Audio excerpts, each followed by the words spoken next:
Assalamualaikum, let's go back. अभी का जो मेरा टॉपिक है that is NFA with epsilon transition. Epsilon transition, epsilon का वर्ड पहले भी रिपीट हो चुका है प्रीवियस स्लाइड्स के अंदर. एप्सिलॉन होता है एम्प्टीज इनपुट. जब आपके इनपुट देखो दो तरह के होते हैं ना बाइनरी नंबर्स, वो 0 होती है या 1 होती है, ठीक है. लेकिन एक तीसरी इनपुट है बाकी एप्सिलॉन जो कि एम्प्टी है, कोई इनपुट नहीं है. मतलब बिना इनपुट के भी आप एक स्टेट से दूसरी स्टेट पे जा सकते हैं जब एम्प्टी होता है, ठीक है. तो ये कैसे पॉसिबल होता है, इस चीज़ को देखने के लिए मैं आप ये स्लाइड है, ठीक है, आप इसका लिए थ्योरी सारी लिखी है, ये आप कन्वर्ट कर सकते हो. इसमें यही बात लिखी है जो मैंने अभी आपको सिंपल वर्ड में बता दिया है कि आप बिना किसी इनपुट के एक स्टेट से दूसरी स्टेट पर जा सकते हो एम्प्टी जब स्टेट होती है. तो अब इसको एग्जाम्पल के थ्रू समझते हैं तो बड़ा अच्छे से समझ आएगा. और इसके अंदर क्या आता है कि ये देखो, ये आपके पास ग्राफ है, ये एन-एफ-ए गिवन है, ठीक है. ये एन-एफ-ए है, एप्सिलॉन-NFA सॉरी, क्योंकि इसमें एप्सिलॉन भी आप देख सकते हैं इनपुट्स आ रही. तो आप इसमें देख लो क्या एक स्टार्ट है, ठीक है. इसके बाद आप यहाँ पर एप्सिलॉन के थ्रू जा रहे हो, यहाँ पर एप्सिलॉन, इसका मतलब यहाँ पे एम्प्टी स्ट्रिंग है, ई के ऊपर बिना किसी इनपुट के सी पे जा सकते, ठीक है. और बी से आप डी पे जा सकते हैं. और इसका टेबल आप देखो तो ये इसी का इनपुट टेबल में लिखा, ठीक है. अब यहाँ पर बस ये फर्क है कि है 0 1 होता तो अभी एप्सिलॉन या एम्प्टी आ जाए, ठीक है. तो इस चीज़ को आप समझिए. जब A0 पे है तो वो A0 पे तो वो E पे जा रहा है, A1 पे तो वो B पे जा रहा है, और A एप्सिलॉन पे फिर कहीं पे भी नहीं जा रहा तो वो फाई है. इसी तरह B0 पे फाई है, B1 पे C पे एप्सिलॉन पे नहीं जा रहा. ऐसे ही पूरा टेबल बना हुआ है. ये बिल्कुल बेसिक सही मतलब समझते सीधा.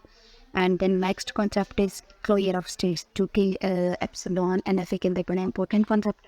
इसके अंदर क्या होता है, क्लोजर बोला जाता है कि वो वाली सारी की सारी स्टेट्स जो आप एप्सिलॉन को यूज़ करके जिन जिन जगह पर जा ठीक है उनको क्लोजर बोला जाता है. एप्सिलॉन के थ्रू जब आप जिस स्टेट पर जा सकते हो तो स्टेट से क्लोजर होता है. जैसे अगर आप निकालते हैं ना क्लोजर ऑफ ए, आप हर स्टेट का क्लोजर निकालते हो, ठीक है.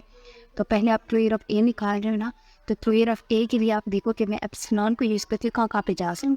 तो पहले 1 पे देखो, आप 1 पे मतलब नहीं जा रहे, एप्सिलॉन नहीं है, ये 0 पे भी नहीं है, कोई एप्सिलॉन नहीं है. लेकिन अगर आप देखो कि अगर आपके पास इनपुट कोई इनपुट नहीं है तो आप उस अपनी स्टेट पे तो रह ही सकते हो ना. ए से ए पे तो जा ही सकते हो, कोई इनपुट नहीं है तो ए से ए पे तो वही.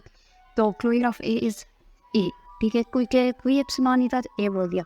लेकिन अगर आप देखते हो ई स्टेट को, ठीक है, तो ई के ऊपर एप्सिलॉन की ट्रांजिशन अवेलेबल है, तो आप ई के ऊपर एक तो ई खुद होगा, ठीक है, क्योंकि खुद तो हमेशा होता नहीं है, एन पे आप खुद पे तो रह सकते हो. उसके बाद आप बी पे जाते हो, और तो ये ई से बी पे, ठीक है, ई से सी पे जा रहे हो. और एक और स्टेट देखो, तो जब आप बी पे जाते हो तो बी से आप डी पे भी जा रहे हो, तो आपके पास 4 आते हैं, ए बी सी और डी यूजिंग ई. ए के ऊपर एप्सिलॉन करने से आप इन तीनों पे जा सकते हो, ठीक है. तो ये क्लोजर है, ठीक है. Closure of E is B C D E, ठीक है. और लास्ट में मैंने बोला था कि अगर आपको सिर्फ एक स्टेट के लिए बहुत सारी स्टेट्स क्लोजर निकालना है तो आप हर एक स्टेट का सेपरेट क्लोजर निकालो और फिर सबका यूनियन लेगा, ठीक है. जैसे अगर आपको इन पूरी स्टेट्स का क्लोजर निकालना है तो आप सबसे पहले बी का निकालो, फिर सी का निकालो, फिर डी का निकालो, फिर ई का निकालो, फिर इन सब का यूनियन है सिंपल, ठीक है. तो ये क्लोजर होता है. एक्सटेंडेड डेल्टा का कॉन्सेप्ट नेक्स्ट वीडियो में है, तो अपना ध्यान रखिएगा. अल्लाह हाफिज़. Thank you.